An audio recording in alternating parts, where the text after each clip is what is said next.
Corriger des calculs d'angle de l'exercice 2 du cosinus. Nous avons dans l'exercice 3 un triangle dans YZA qui est rectangle en Z.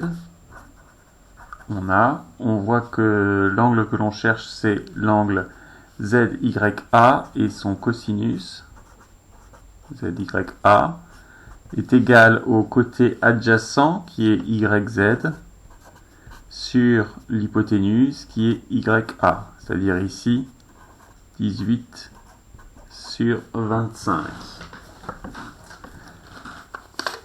Avec la calculatrice, 18 sur 25, ça fait exactement 0,72. Donc, avec la touche arc cosinus de la calculatrice, on trouve que l'angle ZYA mesure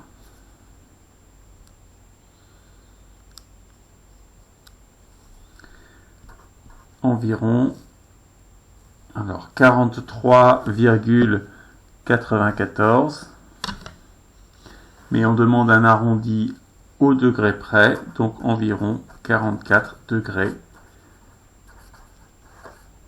au degré près.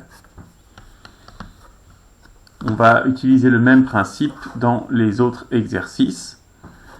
Donc dans le deuxième triangle, BCD rectangle en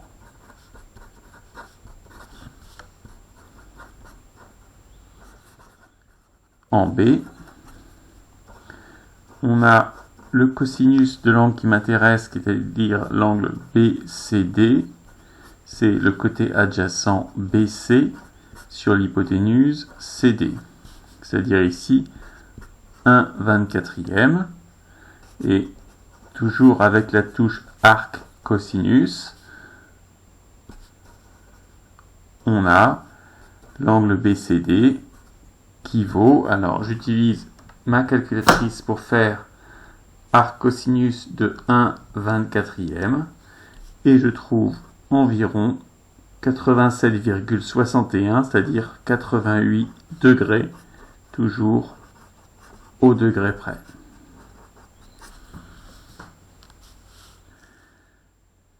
Triangle numéro 5, toujours la même rédaction. Dans le triangle EFG, rectangle en F, on a le cosinus de l'angle ici FGE qui est égal au côté adjacent FG sur l'hypoténuse EG, c'est-à-dire 6,2 sur 19,1,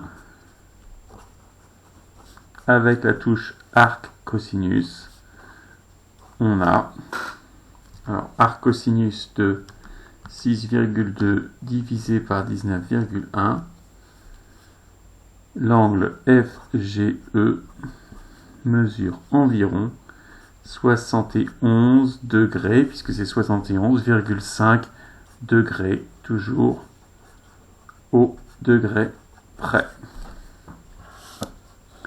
Enfin, le dernier exercice, le dernier triangle ici, il est toujours rectangle, il s'appelle